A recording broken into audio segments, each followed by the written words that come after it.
Good morning friends, welcome to the prelims booster session. आज का पहला टॉपिक है फार्मर सुसाइड्स इन इंडिया। ये टॉपिक आपके सोशल इश्यूज़ के लिए इंपॉर्टेंट है। एनसीआरबी की 2023 रिपोर्ट ने रिवील किया है कि लगभग 10,000 से ज़्यादा फार्मर्स और एग्रीकल्चर वर्कर्स जो है वो उनकी सुसाइड से डेथ हुई है और ख़ासकर महाराष्ट्र और कर्नाटका में सबसे ज़्यादा डेथ्स की रिपोर्ट की गई हैं। तो इंडिया का जो एग्रीकल्चर सेक्टर है रिसेंट सस्टेन करता है लगभग हाफ ऑफ इट्स पॉपुलेशन को, और फार्मर्स लेकिन फिर भी इकोनॉमिकली वल्नरेबल रहते हैं because of debt burden. Informal credit है, हाई इंटरेस्ट लोन्स हैं, उनके ऊपर डिपेंडेंस है फार्मर्स की। इरेटिक वेदर कंडीशंस रहती हैं, monsoons, drought, flood, pest इन्फेस्टेशंस।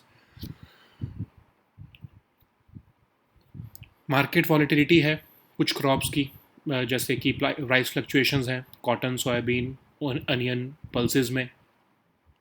इनएडिक्वेट crop insurance है, लैक ऑफ इरिगेशन कवरेज है, इनसफिशिएंट प्रोक्योरमेंट मैकेनिज्म्स है। उसकी वजह से रूरल डिस्ट्रेस और बढ़ जाता है। और फार्मर सोसाइटी जो है वो ज़्यादातर कंसनट्रेटेड है कॉटन और सोयाबीन बेल्ट्स में, जैसे विदर्भा और मराठवाड़ा और महाराष्ट्र में। तो बहुत सी गवर्नमेंट्स ने अटैम्प्ट किए हैं मेजर्स जैसे loan weavers, crop insurance schemes, MSP, लेकिन परसिस्टेंस ऑफ सोसाइड्स दिखाता है कि स्ट्रक्चरल रिफॉर्म्स की ज़रूरत है, खासकर रूरल क्रेडिट सिस्टम में, डाइवर्सिफिकेशन ऑफ क्रॉप्स में और स्टेबल इनकम्स को इंश्योर करने में। तो ये जो फार्मर सोसाइटीज़ हैं 6.3% of all societies in the country को केटर कर रही हैं। महाराष्ट्र में सबसे ज़्यादा ये फार्मर सोसाइटीज़ रिपोर्ट होती हैं। और एनसीआरबी डेटा दिखा रहा है कि लगभग 10,000 सोसाइटीज़ एनुअली जो है वो कंसिस्टेंटली रही हैं पिछले 3-4 साल से। फार्मर ऑर्गेनाइजेशंस का तो ये कहना है कि गवर्नमेंट की पॉलिसीज़ जो हैं उससे रूरल डिस्ट्रेस बढ़ गया है। और कुछ और भी क्रिटिसिजम्स हैं जैसे ट्रेड लिबरलाइजेशन। वो कह रहे हैं कि 11% जो इम्पोर्ट ड्यूटी कॉटन पर है उसको हटाया जाना, उसकी वजह से जो है चीपर अमेरिकन कॉटन जो है वो इंडियन फार्मर्स को जो है जो है वो नुकसान पहुंचाएगी। कुछ और कंसर्न्स भी हैं रिगार्डिंग एफटीएस जो इंडिया बाकी की कंट्रीज़ के साथ कर रहा है, जिसमें ये डर है कि डोमेस्टिक एग्रीकल्चर, डेयरी और एडिबल ऑयल सेक्टर्स जो है वो सफ़र करेगा। क्रिटिक्स का ये भी कहना है कि सक्सेसिव गवर्नमेंट जो है वो पिछले क्राइसिस से जो है वो कुछ सीखती नहीं है। ठीक है। और ये डेटा ये भी दिखा रहा है कि कॉटन और सोयाबीन क्राइसिस जो है वो और ज़्यादा बढ़ता जाता है, और उसकी वजह से फार्मर सोसाइटी जो है वो इन क्रॉप बेल्ट्स में ज़्यादा प्रोनाउंस्ड है। नेक्स्ट हम टॉपिक देखते हैं Donald Trump's Gaza peace plan. Topic international relations के लिए इंपॉर्टेंट है। तो यूएस प्रेसिडेंट डोनाल्ड ट्रंप ने 20 पॉइंट कॉम्प्रहेंसिव प्लान दिया है गाज़ा कन्फ्लिक्ट को ख़त्म करने के लिए। तो पिछले 8 महीना लगे हैं इस प्लान को बनाने में। इसका सबसे इंपॉर्टेंट कंपोनेंट है कि हमास को सरेंडर या फिर डिसार्म करना होगा। मेंबर्स जो कि पीसफुल को एग्जिस्टेंस को कमिट करेंगे उनको एमनेस्टी दी जाएगी, और जो अनविलिंग होंगे, वो जो कहेंगे कि हम पीस नहीं चाहते, उन्हें सेफ पैसेज दिया जाएगा कि वो इजिप्ट, जॉर्डन, कतर या फिर ईरान में जा सकें। कहा जा रहा है कि यही सबसे बड़ा हर्डल है इस प्लान का। फिर एक इंटरनेशनल स्टेबलाइजेशन फोर्स बनाने की बात की जा रही है जिसमें यूएस और अरब पार्टनर्स बैक करेंगे उसे, और वो डिप्लॉय की जाएगी गाज़ा में, जिसका रोल होगा ट्रेन करना पैलेस्टीनियन पुलिस को, स्टॉप करना आर्म्स के इनफ्लो को, और फैसिलिटेट करना एड और गुड्स के मूवमेंट को। इसराइल ने कहा है कि वो अनेक्स नहीं करेगा गाज़ा को और ग्रेजुअली विदड्रॉ कर लेगा अपनी फोर्सेस जब जब आईएसएफ अपना इस्टेब्लिश कर लेगा कंट्रोल।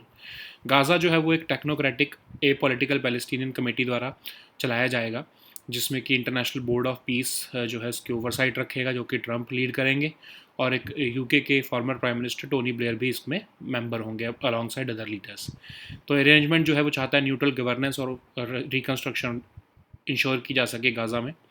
ये एक और प्लान का एक ये भी वो है कि लार्ज स्केल ह्यूमैनिटेरियन एड जो है वो रिज्यूम हो सके, रिहेबिलिटेशन हो सके, water, electricity, sewage, health care systems दोबारा से आ सकें। एड डिस्ट्रीब्यूशन जो है वो ओवरसी की जाएगी यूएन, रेड क्रिसेंट और इंटरनेशनल एजेंसीज द्वारा। और विद इन 72 आवर्स जब इसराइल इस डील को एक्सेप्ट करेगा, सभी हॉस्टेजेस को इसराइल को रिटर्न करना होगा गाजा जो है वो हमास द्वारा। और इन रिटर्न इसराइल भी 250 प्रिजनर्स जो है वो रिलीज़ करेगा। ओके। तो ये प्लान इंश्योर करता है कि कंप्लायंस हो गारंटीज़ के through from regional partners. Even major powers like China और रशिया ने भी इस प्लान के लिए सपोर्ट दिखाया है। तो एक तरह से ब्रॉड इंटरनेशनल बैकिंग है इस प्लान को। इवन इंडिया में भी जो है पीएम मोदी ने इस प्लान को जो है वो वाइबल पाथवे कहा है to long term peace security development of for Palestinians Israelis. और इंडिया जो है वेस्ट एशिया को अपना एक्सटेंडेड नेबरहुड मानता है, ठीक है। तो ये प्लान क्या हमारे लिए इम्पॉर्टेंट है, तो ट्रंप का जो गाज़ा पीस प्लान है ये डायरेक्ट इंप्लीकेशंस रखता है इंडिया के डायस्पोरा, इकोनॉमी, एनर्जी सिक्योरिटी और स्ट्रेटजिक स्टैंडिंग में मिडिल ईस्ट में। लगभग 90 लाख इंडियंस वहाँ पर काम करते हैं हमारे मिडिल ईस्ट में। इंडिया अपना 80% ऑयल भी जो है मिडिल ईस्ट से सिक्योर करता है और सोर्स करता है। इवन इंडिया का जो है middle east Europe economic corridor जो है वो एक इम्पॉर्टेंट इनिशिएटिव है इंडिया का। और एक प्रॉब्लमेटिक पार्ट ये है कि इसमें विजिबल इन्वॉल्वमेंट है पाकिस्तान की इस पीस प्रोसेस में। इवन ट्रंप ने पब्लिकली भी कहा है कि पाकिस्तान के प्राइम मिनिस्टर और फील्ड मार्शल जो है वो शुरू से इस प्लान में एंगेज थे। नेक्स्ट हम टॉपिक देखते हैं इंटरनेशनल सिविल एविएशन ऑर्गेनाइजेशन। ये टॉपिक आपके इंटरनेशनल रिलेशंस के लिए इंपॉर्टेंट है, इकोनॉमी के लिए इंपॉर्टेंट है। इंडिया जो है री इलेक्ट हुआ है council of international civil aviation organisation में। ये एक यूनाइटेड नेशंस की स्पेशलाइज्ड एजेंसी है, 1944 से काम कर रही है। कन्वेंशन ऑन सिविल एविएशन, जिसको शिकागो कन्वेंशन भी कहते हैं। तो इसका एम है कि डेवलप किया जाए सेफ़ और efficient international air transport. 193 member states हैं इसमें, मॉन्ट्रियल में इसका हेडक्वार्टर्स है। और ये स्टैंडर्ड्स और रेगुलेशन सेट करती है जो कि ज़रूरी हैं फॉर एविएशन सेफ्टी। ये प्रमोट करती है रीजनल और इंटरनेशनल एग्रीमेंट्स ऑल्सो, और लीगल स्टैंडर्ड्स भी इस्टेब्लिश करती है ताकि इंश्योर हो सके कि ग्रोथ जो है एविएशन सेक्टर की कॉम्प्रोमाइज़ ना करे सेफ्टी को। नेक्स्ट हम टॉपिक देखते हैं interstellar mapping and acceleration probe. Topic science and tech के लिए इंपॉर्टेंट है। तो नासा ने recently interstellar mapping and acceleration probe launch किया है ताकि ये शो हो सके कि कैसे सोलर पार्टिकल्स जो है वो एनर्जाइज होते हैं और शील्ड करते हैं हमें। तो इंटरस्टेलर मैपिंग और एक्सेलरेशन प्रोब मैप करता है हीलियोस्फीयर की बाउंड्री को। हीलियोस्फीयर क्या है? जो ह्यूज बबल जो सन की विंड से क्रिएट हुआ है, और ये ट्रेस करेगा एनर्जेटिक पार्टिकल्स को और इम्प्रूव करेगा स्पेस वेदर फॉरकास्टिंग। सपोर्ट करेगा real time observation of solar wind and energetic particles. ये सिचुएटेड है अर्थ के first earth sun Lagrange point पर, और अनकवर करेगा ये fundamental physics at scales both tiny और इमेंस। इम्प्रूव करेगा forecasting of solar wind disturbances, और एक पिक्चर देगा हमें अपने नियर बाय गैलेक्टिक नेबरहुड की। नेक्स्ट हम टॉपिक देखते हैं रॉड टैप स्कीम। ये टॉपिक इकोनॉमी के लिए इंपॉर्टेंट है। तो गवर्नमेंट ने रिसेंटली एक्सटेंड कर दी है rod tap scheme, incentive scheme exporters के लिए 31 मार्च तक। तो ये एम है इस स्कीम का कि ऑफसेट किए जाएं टैक्सेस और ड्यूटीज़ जो एक्सपोर्टेड गुड्स पर लगते हैं, जिनको अदरवाइज़ किसी और स्कीम में रीएम्बर्स या क्रेडिट नहीं किया जाता या रिफंड नहीं किया जाता, ठीक है। तो बेसिकली आप क्या इसमें कर रहे हो कि रीइम्बर्स कर रहे हो एक्सपोर्टर्स को ड्यूटीज़ और टैक्स जो उन्होंने पे किए हैं किसी भी फॉर्म में, जो किसी और स्कीम में उनको वापस नहीं मिले हैं एक्सपोर्ट करने पर गुड्स का। तो ये इन्फोर्स किया जाता है ताकि रिपेल और रिड्यूस हो सके टैक्सेस ऑन एक्सपोर्टेड प्रोडक्ट्स। इसको डिपार्टमेंट ऑफ रेवेन्यू एडमिनिस्टर कर रहा है स्कीम को। जितने भी सेक्टर्स हैं जो कि पॉसिबल हैं वो सब इस स्कीम के अंडर कवर हैं। लेबर इंटेंसिव सेक्टर्स को थोड़ी ज़्यादा प्रायोरिटी दी जाती है। कोई टर्नओवर थ्रेशोल्ड भी नहीं है बेनिफिट्स लेने के लिए, लेकिन एक्सपोर्टेड प्रोडक्ट्स जो है उनका इंडिया जो है वो कंट्री ऑफ ओरिजिन होना चाहिए। Even special economic zone units और एक्सपोर्ट ओरिएंटेड यूनिट्स भी जो है वो एलिजिबल हैं स्कीम के बेनिफिट लेने के लिए। नेक्स्ट हम टॉपिक देखते हैं लेसिनिमाब ड्रग। ये टॉपिक आपके सोशल इश्यूज़ के लिए इंपॉर्टेंट है। ऑस्ट्रेलिया ने रिसेंटली लेसिनिमाब ड्रग को अप्रूव कर दिया है अर्ली स्टेज अल्जाइमर्स डिसीज़ के लिए। तो लेसिनिमाब जो है वो मोनोक्लोनल एंटीबॉडी ड्रग है अर्ली स्टेजेस ऑफ अल्जाइमर को ट्रीट करने के लिए। तो ये डिज़ाइन किया गया है कि अल्जाइमर के प्रोग्रेशन को स्लो करे, ताकि कैसे अमाइलेड प्रोटीन को ब्रेन में टारगेट करके। तो ये बेसिकली डेवलप किया गया है टैकल करने के लिए कॉजेज़ ऑफ अल्जाइमर्स डिसीज़। तो ये कैसे काम करता है? इसकी जो एंटीबॉडीज़ हैं वो रिकग्नाइज़ करती हैं अमाइलॉइड को इन द ब्रेन में, और फिर वर्क करती है ब्रेन के इम्यून सेल्स के साथ, ताकि इस अमाइलॉइड प्रोटीन के बिल्डअप को क्लियर किया जा सके। अभी अमाइलॉइड प्रोटीन बिल्डअप है, इसकी वजह से जो है ये टॉक्सिक होते हैं ब्रेन सेल्स को, और ये उनको सिक करके मार देते हैं। उसी की वजह से सिम्टम्स ऑफ अल्जाइमर्स डिजीज़ आते हैं। तो ये लेसिनिमाब ड्रग जो है ये पेशेंट्स को इंट्रावेनसली दिया जाएगा। 27% रिडक्शन होती है इसमें, डिसीज़ प्रोग्रेशन में रिपोर्ट की गई है, लेकिन हाई कॉस्ट और कुछ साइड इफ़ेक्ट्स हैं इसके, ये एक प्रॉब्लमेटिक पार्ट है इसका। अब अल्जाइमर्स डिसीज़ क्या है? ब्रेन डिसऑर्डर जिसमें स्लोली मेमोरी और थिंकिंग स्किल्स डिस्ट्रॉय होने लगते हैं, और इवन जो ability to carry out the simple task भी जो है वो सिंपलेस्ट टास्क भी जो है वो मुश्किल हो जाता है। लगभग 60 से 80% ऑफ डिमेंशिया केसेस जो है वो अल्जाइमर्स डिसीज़ की वजह से होते हैं। ये वो पार्ट ऑफ द ब्रेन को इन्वॉल्व करता है जिसमें जो कि कंट्रोल करता है थॉट, मेमोरी और लैंग्वेज को। ये कंडीशन यूजुअली अफेक्ट करती है पीपल जिनकी एज 65 और ईयर्स और ज़्यादा है, और लेकिन 10% केसेस में ये यंग जनरेशन को भी हो सकता है। नेक्स्ट हम टॉपिक देखते हैं Wassenaar arrangement. Topic international relations के लिए इंपॉर्टेंट है, सिक्योरिटी के लिए भी इंपॉर्टेंट है। तो वासेनार अरेंजमेंट जो है वो चैलेंज फेस कर रहा है अडेप्ट करने को क्लाउड टेक्नोलॉजी को। ठीक है, तो एक मल्टीलैटरल एक्सपोर्ट कंट्रोल रजीम है ये कन्वेंशनल आर्म्स और dual use goods and technologies को कंट्रोल करने के लिए 1996 में बनाया गया था।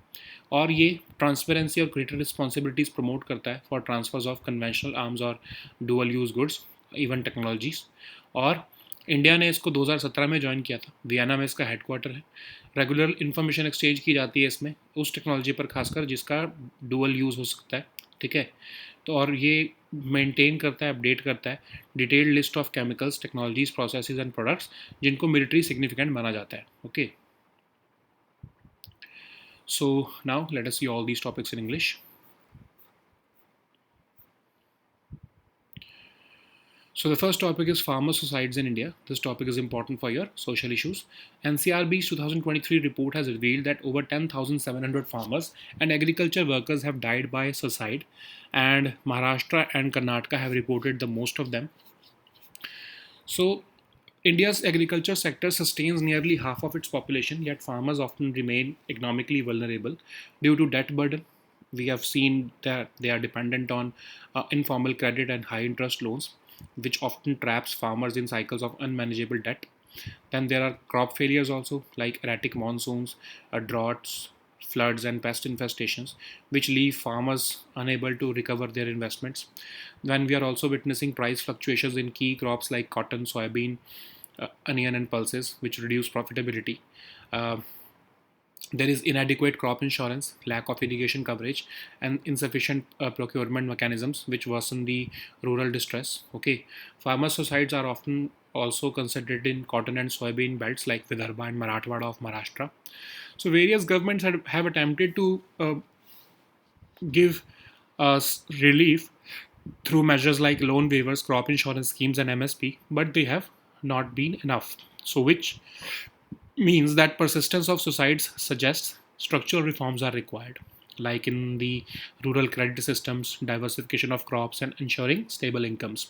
According to NCRB, in the report, 10,000 plus farmers and agriculture workers have died by suicide across India, which means about 6.3% of all suicides in the country are by farmers only. Maharashtra has reported the highest share of farmer suicides. NCRB data highlights that more than 10,000 suicides annually have been consistently reported from the farming sector in 2021, 22, and 23. Farmer organizations like the All India Kisan Sabha argue that government's policies have aggravated rural distress rather than alleviating it. Removal of for example, there are other criticisms also, like a removal of 11% import duty on cotton has sparked fears that cheaper American cotton will undercut Indian farmers. There are concerns regarding upcoming FTAs also, which could threaten domestic agriculture, dairy, and edible oil sectors. Critics also argue that successive governments have failed to draw lessons from the crisis. The data also underscores a cotton and soybean crisis, with farmer suicides most pronounced in these crop belts. So the next topic is Donald Trump's Gaza peace plan. This topic is important for your international relations. US President Donald Trump has unveiled a 20-point comprehensive plan to end the Gaza conflict, this plan has been prepared for over 8 months. The most critical element of this plan is requiring Hamas to surrender and disarm. Members who would commit to peaceful coexistence will be granted amnesty, while those who are unwilling to peaceful coexistence can leave Gaza with safe passage to countries like Egypt, Jordan, Qatar, or Iran. So, this is the toughest hurdle of this plan. A temporary international stabilization force which will be backed by US and Arab partners, will be deployed in Gaza, and its role would include training vetted Palestinian police, stopping arms inflow, and facilitating aids and goods movements. So Israel has pledged not to annex Gaza, and it will eventually withdraw its forces as the ISF establishes control. Gaza will be run by a technocratic, apolitical Palestinian committee with oversight from an international board of peace led by Trump, alongside other leaders, including former UK Prime Minister Tony Blair. This arrangement aims to provide neutral governance and oversee reconstruction.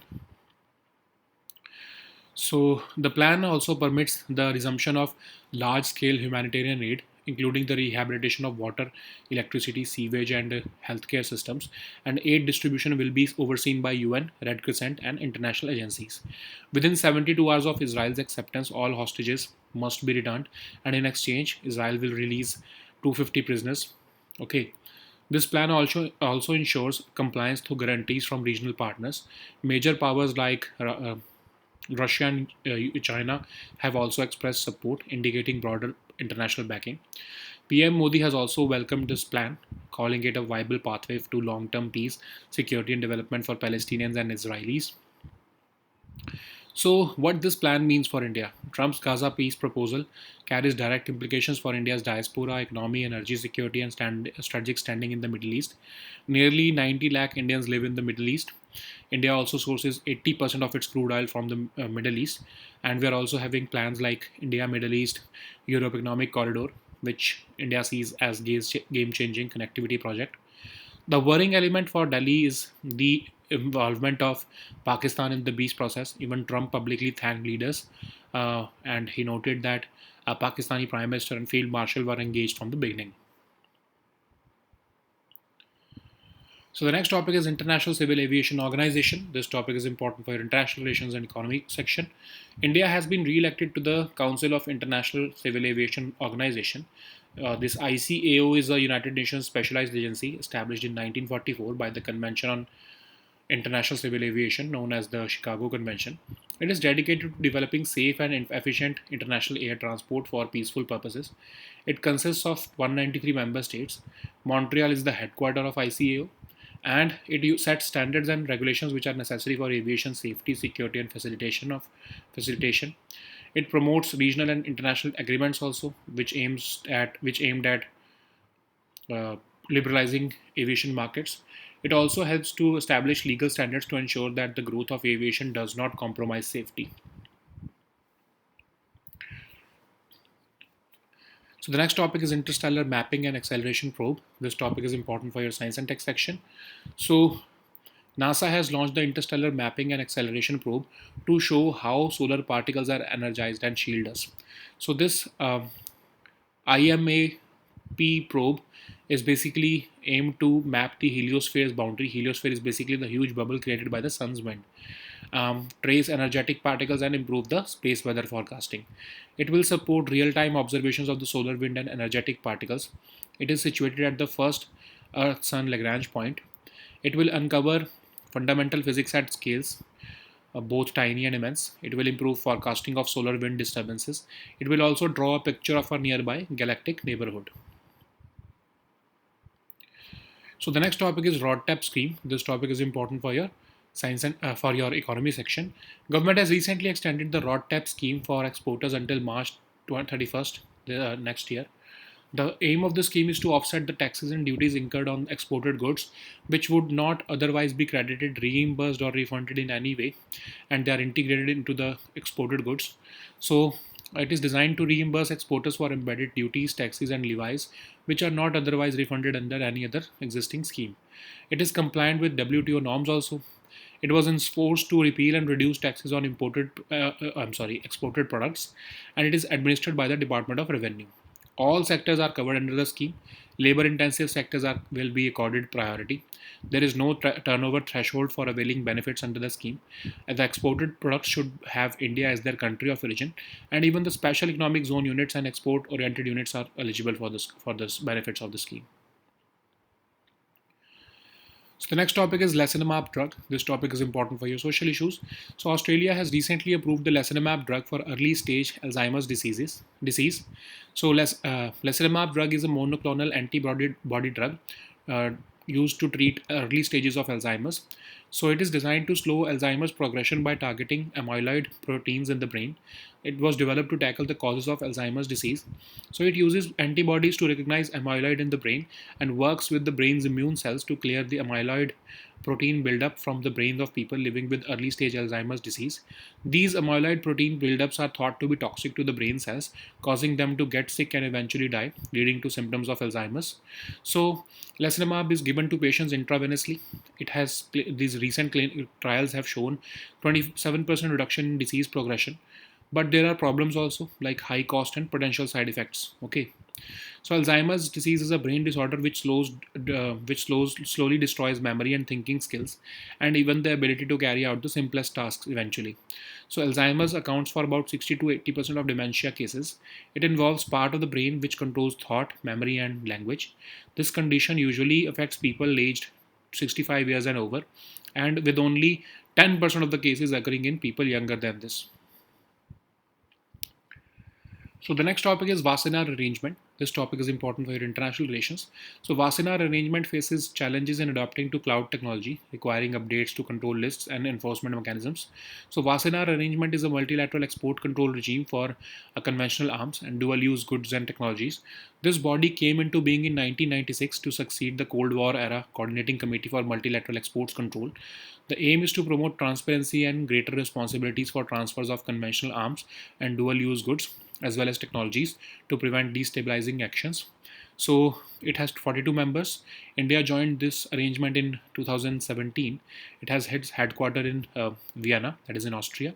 The group works by regularly exchanging information in respect of technology, both conventional and nuclear capable.